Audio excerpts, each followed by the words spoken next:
बहुत दिनों पहले हृदयपुर गांव में मुन्नी नाम की एक दूध वाली रहती थी। मुन्नी का दिन अंधेरे में ही शुरू हो जाता था। नींद से उठकर उसका पहला काम था गौशाला को साफ करके सुरभि को खाना खिलाना। मुन्नी सुरभि को बहुत प्यार करती थी। सुरभि उसकी प्यारी गाय थी। सुरभि का भी एक प्यारा सा बछड़ा था। मुन्नी ने उसका नाम धवली रखा था। सुरभि और धवली के साथ ही मुन्नी का दिन बीतता था। मुन्नी दूध दुहकर धवली को पिलाकर दूध गर्म करती थी। दूध को गर्म करके घी बनाती थी। मुन्नी के हाथों का घी बहुत प्रसिद्ध था। हृदयपुर गांव में सभी मुन्नी से ही दूध और घी लेते थे। दिन रहते ही मुन्नी घी लेकर निकल पड़ती थी। गांव के रास्तों पर घूम घूम कर घी बेचती थी। ले लो घी, शुद्ध घी, घी ले लो घी, अच्छा घी, शुद्ध घी, घी ले लो। उसकी आवाज सुनकर गांव के सब लोग घी खरीदने के लिए व्याकुल हो जाया करते थे। मुन्नी, मुझे 1 किलो घी चाहिए।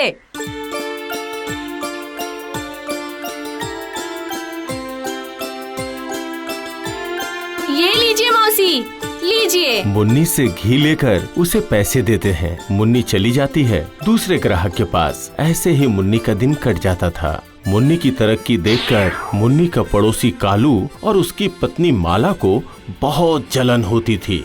उन दोनों पति पत्नी ने विचार किया कि मुन्नी की तरह वो भी घी का व्यापार करेंगे।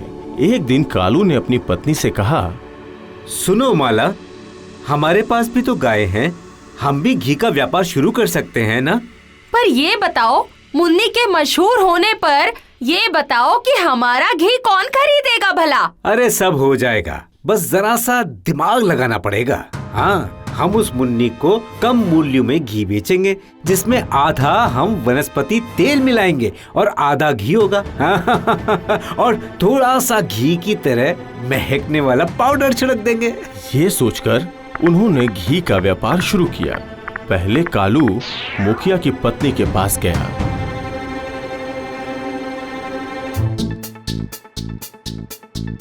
मालकिन, ओ मालकिन, घी लेंगी क्या? शुद्ध घी है। नहीं कालू भैया, मैं तो मुन्नी से ही घी लूंगी। उसका घी बहुत अच्छा है। ये क्या कह रही हैं आप? मालकिन, मैं क्या आपको खराब घी दूंगा? एक बार आप घी की सुगंध लेकर तो देखिए। सूंघिए सूंघिए ना। ये कहकर कालू ने घी के बर्तन का ढक्कन खोला। घी के पाउडर मिलाई हुई गंध ने मुखिया की पत्नी को मदहोश कर दिया। वाह, सुगंध तो बहुत ही बढ़िया। मुन्नी के घी में तो ऐसी सुगंध है ही नहीं। अब क्या कहूँ मालकिन, मैं किसी को बदनाम नहीं करना चाहता, फिर भी कहता हूँ, वो मुन्नी है ना, दूध में इतना पानी मिलाती है कि दूध को गर्म करने पे घी से ऐसी सुगंध कैसे निकल सकती है बताइए? मालकिन, आप जिस मूल्य में मुन्नी से घी लेती है ना, उससे आधे मूल्य में मैं आपको दूंगा। ये बात सुनकर मुखिया की पत्नी बहुत खुश हो गई। अब कालू एक बड़ा घी विक्रेता था। मुखिया की पत्नी ने गांव के सभी लोगों को कह दिया कि मुन्नी एक ठग है। अब मुन्नी क्या करती? थोड़ा सा घी निकालकर दूर गांव में बेचने जाती।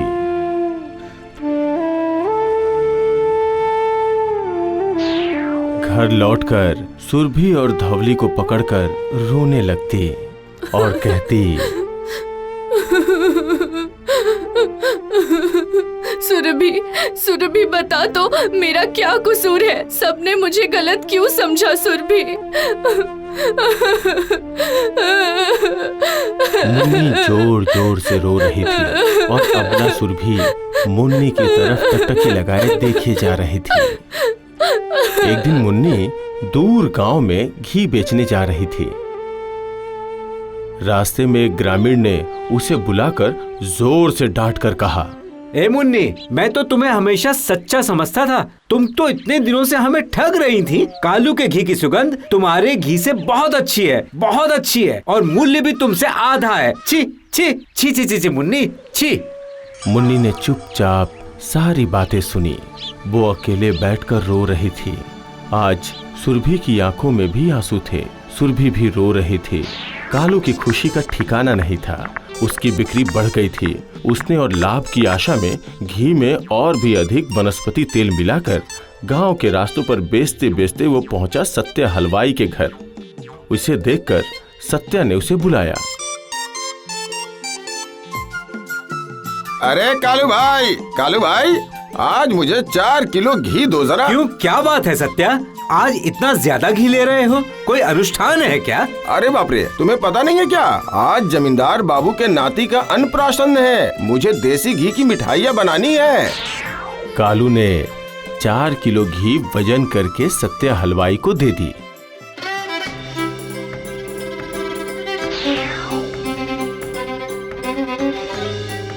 और उधर सत्या हलवाई की मिठाइयाँ खाकर पूरे गांव के लोगों की तबीयत खराब हो गई। यहाँ तक कि जमींदार जी खुद भी बीमार पड़ गए।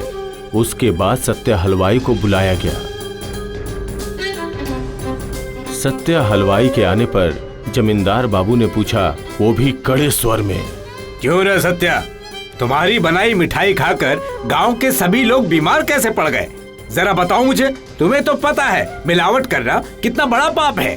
सुनो, मैं तुम्हें कड़ी सजा दूंगा। सत्या डर से कांपने लगा।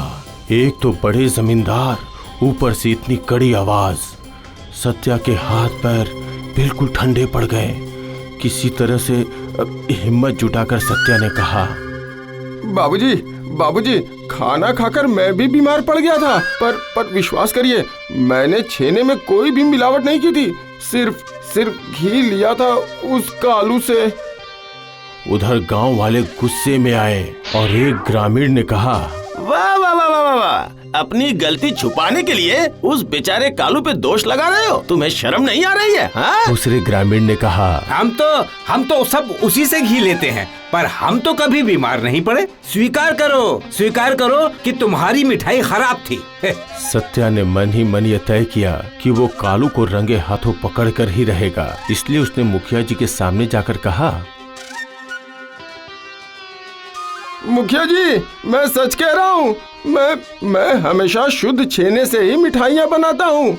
मुझे लगता है घी में ही समस्या थी।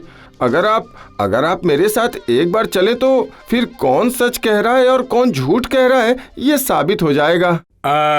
ठीक है। मुखिया जी तैयार हो गए सत्या के साथ कालू के घर जाने के लिए।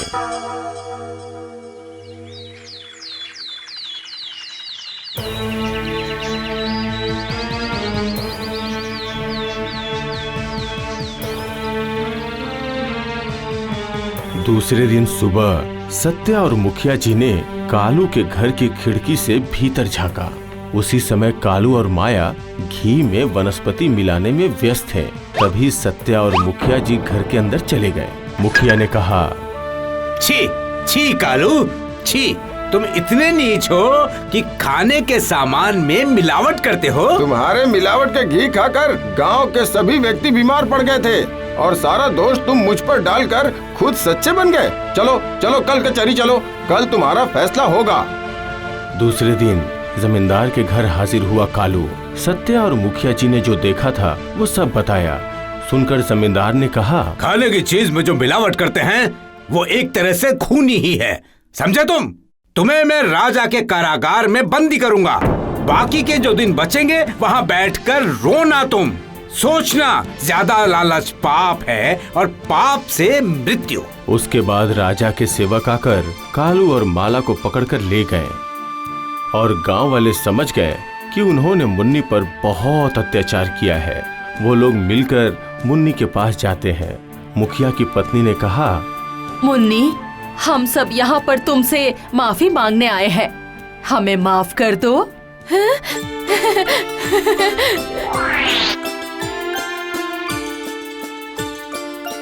अब मुन्नी खुशी से रो रही थी, अपनी सफाई की खुशी से। मुन्नी को पता था सच कभी भी छुपाया नहीं जा सकता, इसलिए सबके जाने के बाद सुरभि और धवली को गले लगा लिया। सुरभि की आंखों में भी आंसू है। सुरभि भी रो रही है, लेकिन ये आंसू खुशी के हैं।